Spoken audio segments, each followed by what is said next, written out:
Benvinguts una vegada més a la classe de matemàtiques. El que veurem en aquest vídeo és com encarar els problemes matemàtics.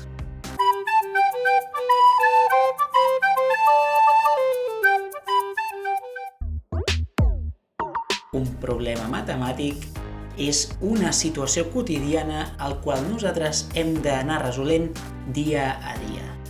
A la meva família som 6 membres i cada membre necessita 2 ulls. Quants ulls necessito en total? No, tallem.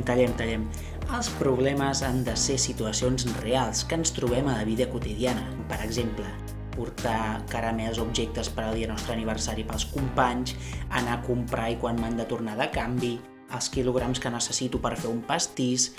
Això són situacions reals de la vida quotidiana i no com el cas d'aquest esquelet.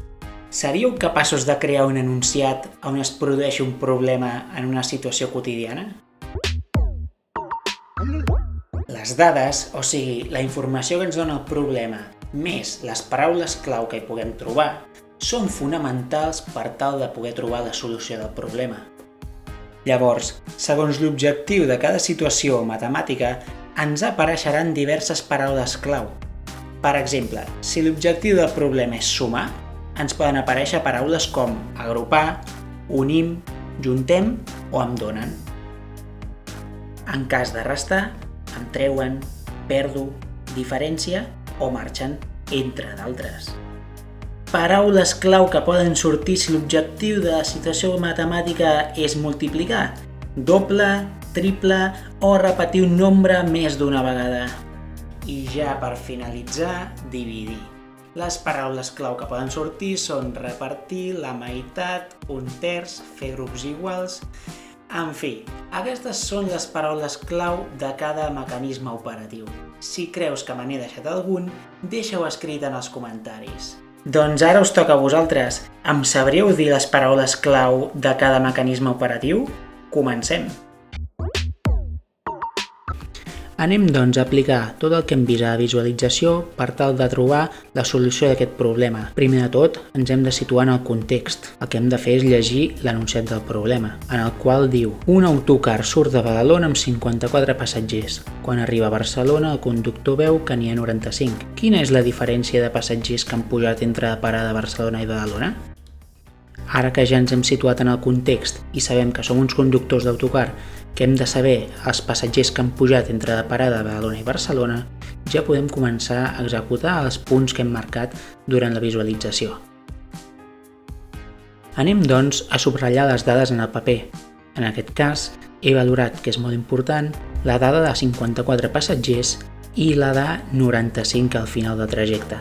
En cas que vosaltres veieu alguna dada més important que no cal que sigui numèrica, podeu subratllar-la també. Finalment, aniré a subratllar el que són les paraules clau. Una paraula clau que he trobat és la que diu diferència.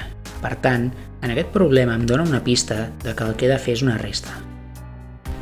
També cal saber que moltes vegades no apareixen paraules clau en els problemes. En aquest cas, s'haurà de deduir a partir del context. Ara és el moment de resoldre el problema. Com que a mi m'agrada molt dibuixar, el que faré serà representar els autocars en el paper i així poder visualitzar el que ens demana. Una vegada ja tinc clar què ens demana aquesta situació quotidiana en l'àmbit matemàtic, el que faré serà fer l'operació i llavors, una vegada obtingui el resultat, em tornaré a fer la pregunta que demana en el problema. Quina és la diferència de passatgers que han pujat entre la parada de Barcelona i Badalona? Si el resultat veig que té sentit, podré tirar endavant la resposta, fent servir o no paraules de la pregunta que em fan. Per exemple, una resposta meva seria: la diferència de passatgers que han pujat entre una parada i l'altra són... i llavors escriuria el resultat. Doncs fins aquí ja hem vist com encarar els problemes, aquestes situacions quotidianes que ens poden passar al dia a dia. Primer hem observat el context, després hem mirat les dades i finalment hem pensat una estratègia per tirar endavant el problema i trobar una solució. En cas que vosaltres sapigueu alguna idea més per aportar en aquest vídeo sobre estratègies o idees que teniu per resoldre problemes, no dubteu en escriure'ls en els comentaris. Ens veiem en el proper vídeo.